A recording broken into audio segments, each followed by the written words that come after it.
இருக்கக்கூடிய நமக்கு எவ்வளவு சிறப்பு. நாளைக்கு நபியினுடைய பரிந்துரை இல்லைன்னு சொன்னா சொர்க்கம் செல்ல முடியாது. இப்ப நபியினுடைய பரிந்துரை நமக்கு வேண்டும் என்று சொன்னால் நபியின் மீது நாம் பிரிவு கொள்ள வேண்டும், நபியினுடைய வாழ்க்கையை நாம் பின்பற்ற வேண்டும், நபி கொண்டு வந்த இந்த சரியத்தை நாம் முழுமையாக பின்பற்ற வேண்டும். அந்த அடிப்படையில் ஒன்றும் நல்லாக நாம் அனைவரும் மாணவி ஸல்லல்லாஹு அலைஹி வஸல்லம் வாழ்க்கையை முழுமையாக பின்பற்றக்கூடிய ஒரு வாய்ப்பை அல்லாஹ் நமக்கு வழங்குவானாக.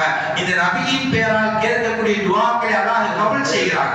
நீங்கள் எவ்வளவு அமல் செய்தாலும் எவ்வளவு துஆ செய்தாலும் அந்த துஆவின் ஆரம்பத்திலும் இறுதியிலும் முஹம்மது நபியை நீங்கள் கூறவில்லை என்று சொன்னால் உங்களுடைய துஆ அங்கீகரிக்கப்படாது என்பதாக அல்லாஹ் தன்னுடைய திருமறையில் கூறுகிறார். இது மட்டுமா, அல்லாஹ் சொல்கிறான், உலகத்தில் உள்ள எல்லா படைப்பினங்களையும் முஹம்மது நபி மீது ஸலவாத் சொல்ல சொல்லி அல்லாஹ் ஏவுகிறார்.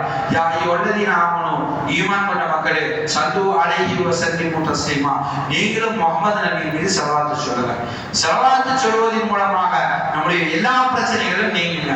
ஒரு மனிதனுக்கு கடுமையான நோய், எந்த நோயினே தெரியல, அந்த நோய்க்கு பேரே தெரியல, கடுமையான நோய், நீங்க 1000 முறை ஸலவாத்தை ஓதி நீங்க உங்க உடல்ல ஊதுங்க, நீங்க உங்களுடைய நோய் ஷிஃபாவாகும். அப்ப இந்த ஸலவாத் இருக்கிறது, இந்த உலகம் முழுவதும் அமைதியாக இருக்க வேண்டும் என்று சொன்னால் இந்த ஸலவாத்தை பரப்ப வேண்டும், நபியினுடைய வாழ்க்கையை பரப்ப வேண்டும், நபியினுடைய வாழ்க்கையை பின்பற்ற வேண்டும்.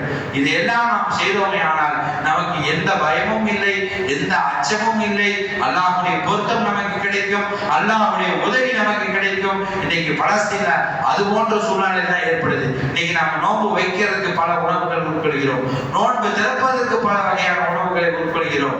எவ்வளவோ வெயில்களில் இருந்து பாதுகாப்பு பெற நாம் ஏர் கூலர்களை, ஏசிகளை, ஃபேன்களை பயன்படுத்துகிறோம். ஆனால் அந்த